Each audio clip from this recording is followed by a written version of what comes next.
आज हम कक्षा 6 विज्ञान भारती 1 के सारांश 3 में पाठ 6 जीव जगत के अंतर्गत सजीवों के लक्षण के बारे में पढ़ेंगे। कल भी हम लोगों ने सजीवों के लक्षण के बारे में पढ़ा था, जिसमें हमने ये पढ़ा था कि सजीवों में पोषण पाया जाता है। आज हम सजीवों के अन्य लक्षणों के बारे में बच्चों पढ़ेंगे। ठीक है, कल कौन सा लक्षण पढ़े थे हम लोग? कौन सा? पोषण। पोषण माने भोजन ग्रहण करना, जिससे हमें ऊर्जा मिलती है। यह सिर्फ लक्षण सजीवों में पाया जाता है। निर्जीव भोजन करते हैं? नहीं करते हैं। ठीक, आज दूसरा लक्षण जो है सजीवों का वह है श्वसन।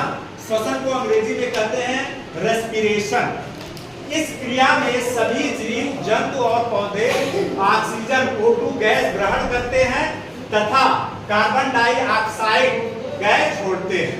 मनुष्य श्वास लेने के द्वारा ऑक्सीजन गैस फेफड़ों से ग्रहण करता है तथा ऑक्सीजन से भोजन का जारण माने ऑक्सीकरण होता है, जिसके परिणाम स्वरूप ऊर्जा और कार्बन डाइऑक्साइड CO2 का निर्माण होता है। ठीक है बच्चों, पौधों में श्वसन गैस का आदान प्रदान पत्तियों के निचली सतह पर उपस्थित सूक्ष्म छिद्रों, जिनको पड़रंध्र या स्टोमेटा द्वारा होता है। श्वसन देख रहे हो? श्वसन के अंतर्गत जीव जंतु जैसे मनुष्य है, अपने फेफड़े से ऑक्सीजन लेता है, श्वास लेता है, श्वास में ऑक्सीजन जाता है, ऑक्सीजन के द्वारा उसके भोजन का जारण होता है। जारण माने ऑक्सीकरण। ऑक्सीजन के साथ भोजन जुड़कर उसका ऑक्सीडेशन करता है, ऑक्सीकरण करता है, जिससे कि ऊर्जा निकलती है। ठीक है, इसी तरह पौधों में जो श्वसन होता है, पौधों के निचली सतह, पौधों के पत्तियों के निचली सतह पर छोटे छोटे छिद्र पाए जाते हैं, जिनको कहते हैं पड़रंध्र या स्टोमेटा। ठीक है, उसके द्वारा पौधों में भी श्वसन होता है। ठीक, तो यह लक्षण सिर्फ कहाँ पाया जाता है? सजीवों में। कहाँ पाया जाता है? निर्जीव सांस लेते हैं? नहीं लेते हैं। जैसे कुर्सी सांस लेती है? नहीं लेती है, लेकिन हम तुम सांस लेते हैं ना? इसलिए यह लक्षण भी सजीवों में पाया जाता है। उसके बाद क्या है? उत्सर्जन। जीवों के अंदर जैविक क्रियाएं जैसे पाचन, श्वसन आदि के फलस्वरूप शरीर में हानिकारक अपशिष्ट पदार्थों का निर्माण होता है। ये अनावश्यक पदार्थ शरीर के लिए हानिकारक होते हैं। अतः अपशिष्ट पदार्थों का शरीर से बाहर निकलने की क्रिया को उत्सर्जन कहते हैं। जानते हैं हमारे शरीर के अंदर जैविक क्रियाएं होती रहती हैं। जैविक क्रियाओं के फलस्वरूप हमारे शरीर के अंदर बहुत से अपशिष्ट पदार्थ यानी गंदे पदार्थ बनते हैं, जैसे मल मूत्र। सांस लेते हैं तो ऑक्सीकरण के फलस्वरूप कार्बन डाइऑक्साइड बनता है। ठीक है, तो ये हमारे शरीर के लिए हानिकारक होते हैं। इन चीजों का शरीर से बाहर निकलना ही क्या कहलाता है? उत्सर्जन कहलाता है। क्या कहलाता है? उत्सर्जन कहलाता है। ठीक, जंतुओं में उत्सर्जित पदार्थ मल मूत्र, पसीना तथा कार्बन डाइऑक्साइड गैस है। कार्बन डाइऑक्साइड गैस की क्या सूत्र होता है? CO2। क्या है? CO2। तो कार्बन डाइऑक्साइड गैस या क्या है? उत्सर्जित पदार्थ है। इसी तरह पौधों में भी, पौधों में जो कुछ पौधों में गोंद या रबर, ठीक है, या रेजिन, जिसको हींग जो होता है रेजिन होता है, पौधे का उत्सर्जित पदार्थ होता है। टैनिन, जिसको कत्था कहते हैं। क्या कहते हैं? कत्था। यह पौधों में भी उत्सर्जित पदार्थ के रूप में निकलता है। ठीक है, उसके बाद क्या है? संवेदनशीलता। किसी भी बाह्य उद्दीपन के प्रति शरीर द्वारा की गई अनुक्रिया ही संवेदनशीलता है। ठीक, जैसे भोजन देखते ही मुंह में पानी आ जाना, संवेदनशीलता माने जानते हो?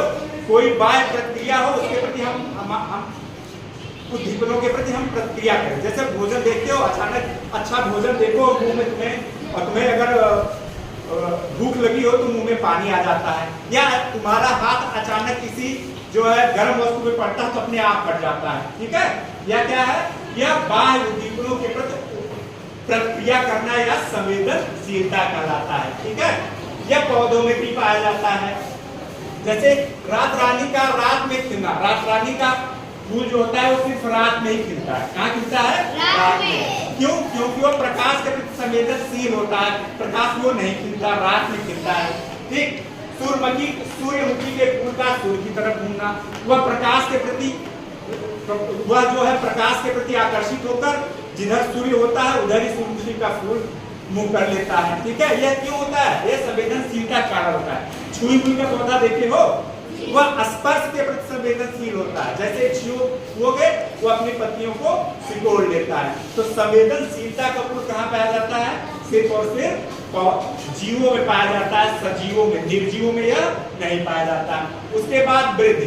प्रत्येक जीव अगर वह जीवित है तो आकार प्रकार में समय के साथ प्रत्येक जीव आकार प्रकार में बढ़ता रहता है। यह क्रिया वृद्धि कहलाती है। पेड़ पौधों में वृद्धि जीवन पर्यंत होती रहती है, जबकि जंतुओं में वृद्धि निश्चित आयु तक होती है। सभी जीवों में वृद्धि होती है। जैसे जब बच्चा पैदा होता है, छोटा होता है, एक निश्चित समय बाद वो बढ़ता जाता है, ठीक है। क्यों बढ़ता है? क्योंकि वह सजीव है। इसी तरह जंतुओं यानी जानवरों में जो वृद्धि होती है एक निश्चित जीवन काल तक होती है, लेकिन पौधों में जो वृद्धि होती है वह जीवन पर्यंत चलती रहती है। यह सिर्फ सजीवों में पाया जाता है, जीवों निर्जीवों में वृद्धि नहीं होती। इसी तरह प्रजनन। सभी जंतुओं और पौधों में अपने समान जीवों को उत्पन्न करने की क्रिया को प्रजनन कहते हैं। यह सजीवों का प्रमुख लक्षण है। जैसे पौधों के बीजों से नए पौधों का बनना, अंडों से चूजों का निकलना, इसी प्रकार मनुष्य, गाय, कुत्ता, बिल्ली अपने जैसे छोटे छोटे बच्चे जन्म देते हैं, ठीक। प्रजनन माने रिप्रोडक्शन। प्रत्येक जीव होता है वह अपने समान ही जीवों को उत्पन्न करता है। पौधा है, गेहूं का पौधा है, उसके दाने को बो दो तो फिर गेहूं का पौधा हो जाएगा। गाय है, गाय बछड़े को जन्म देती है। मुर्गी अंडा देती है, अंडे से चूजा निकलता है।